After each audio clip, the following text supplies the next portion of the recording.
आज दिनांक आहे 9 मे. सर्वप्रथम सिस्टीम जर पाहायच्या गेल्या तर इकडे बिहार झारखंडच्या आसपास एक चक्राकार हवेची स्थिती सक्रिय आहे. यातूनच छत्तीसगड, विदर्भ, मध्य महाराष्ट्र, दक्षिण महाराष्ट्र करत अशीच कर्नाटक, केरळपर्यंत एक ट्रफ लाईन सध्या सक्रिय आहे. यामुळे या भागात थोडाफार पाऊस आज सक्रिय होणार आहे. आजची पावसाची परिस्थिती जर पाहायची गेली 9 मेची तर आज पुणे, सातारा, सांगली, कोल्हापूर हे जे जिल्हे आहेत या भागातून तुरळक ठिकाणी मेघगर्जनेसह पावसाचा अंदाज आजसाठी आहे. तसेच रायगडचे पूर्व भाग, रत्नागिरी पूर्व भाग, सिंधुदुर्ग पूर्व भाग, काळभाग जे आहेत या भागातून स्थानिक ढगनिर्मिती झाली तर एका दुसऱ्या ठिकाणी मेघगर्जनेसह पावसाचा अंदाज राहील.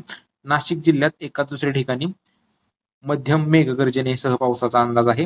तसेच विदर्भात नागपूर, भंडारा, गोंदिया, गडचिरोली, चंद्रपूर, यवतमाळ या भागातून तुरळक ठिकाणी स्थानिक ढगनिर्मिती झाली तर एका दुसऱ्या ठिकाणी मेघगर्जनेसह पाऊस होऊ शकतो. आता राहिलेले जे सर्व जिल्हे आहेत नंदुरबार, जळगाव, अमरावती, वाशिम, हिंगोली, नांदेड, तसेच लातूर, धाराशिव, सोलापूर, बीड, जालना, छत्रपती संभाजीनगर या भागातून पावसाची शक्यता नाहीये. मात्र स्थानिक ढगांवर लक्ष ठेवा. स्थानिक ढग निर्मिती झाली तर एका दुसऱ्या ठिकाणी एका दुसऱ्या गावासाठी मेघगर्जनेसह पाऊस होऊ शकतो. बाकी स्थानिक ढग निर्माण नाही झाले तर पावसाची शक्यता नाहीये.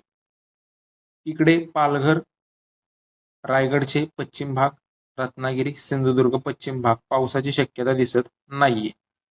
बाकी सध्याच्या अपडेटमध्ये एवढंच. धन्यवाद.